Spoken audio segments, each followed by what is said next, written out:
Une première qui va compter pour le jeune belge Jasper Stuyven. Passé pro l'an dernier, le coureur de l'équipe Trek Factory dispute sa deuxième Vuelta et par la même occasion son deuxième grand tour. Mais les espoirs placés en lui après son titre de champion du monde junior en 2009 ont enfin abouti. Stuyven décroche sa première victoire d'envergure chez les pros, un coureur que l'on devrait revoir rapidement sur les classiques. Il a notamment remporté par le passé Paris-Roubaix chez les juniors, c'était en 2010.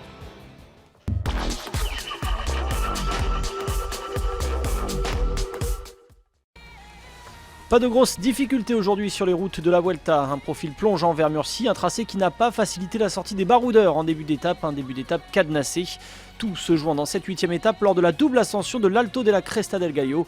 Une montée pas très longue, 6 km avec 6% de pente moyenne, mais avec des passages à 15% et surtout des routes étroites et une descente piégeuse. On est donc sur des bases élevées en début d'étape avec une première heure à plus de 50 km/h de moyenne. 6 coureurs sont tout de même parvenus à prendre la bonne échappée avec Kesseux des Ethics Quick-Step, Engoulevent de l'équipe Europcar, Alex Owes du team Cannondale, Van Asbreck des Lotto Jumbo, Catenao de la Lampre et Madrazo de la Cara Rural. Les fuyards vont compter jusqu'à 5 minutes d'avance.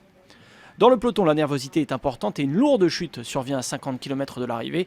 Fin d'aventure encore pour TJ Van Garderen, déjà mis hors course durant le Tour de France et qui ne verra pas l'arrivée de cette Vuelta 2015. Dan Martin de la Cannondale et Nasser Bouhanni de la Cofidis, eux aussi touchés, vont abandonner. Dans la première ascension de l'Alto de la Cresta del Gallo, Alex Owes passe à l'attaque dans le groupe de tête, mais il chutera un peu plus loin dans la descente, abandonnant ses espoirs de victoire sur cette étape. À 33 km de l'arrivée, l'échappée est terminée. Le dernier fuyard, Madrazo, est repris par le peloton qui explose quelques kilomètres plus loin. Dans la deuxième ascension de la journée, les seconds couteaux passent à l'attaque, avec notamment Brambilia des Ethics Quick-Step, suivi par Gonçalves de la Cara Rural et Durasek de la Lampre. Un groupe de 3 parvient ensuite à sortir dans la descente. On y retrouve encore une fois Gonçalves, mais cette fois avec Losada et Kenny Elissonde. Mais ce groupe est repris à 3 km de l'arrivée par un peloton où figurent tous les favoris au classement général.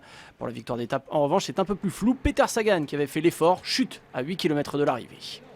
Adam Hansen attaque dans les 2 derniers kilomètres, mais il est trop juste et repris à quelques hectomètres de la ligne par les plus véloces à l'arrivée. Et c'est Jasper Stuyven, le belge de l'équipe Trek, qui s'impose.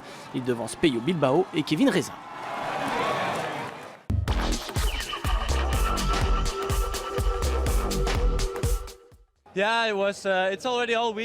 Oui, c'est comme ça depuis le début de la semaine, c'est nerveux avec des chutes dans tous les sens.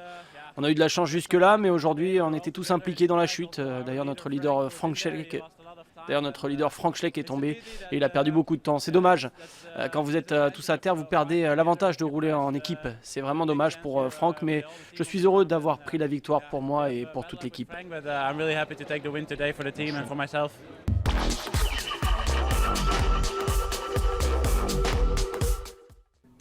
Nasser Bouhanni à terre, Peter Sagan aussi, d'autres sprinteurs piégés dans les 2 ascensions à l'arrivée. Ce sont quelques poissons pilotes qui ont pu s'expliquer dans le groupe de tête. Stuyven devance donc Bilbao et Reza. Visconti finit 4e au général.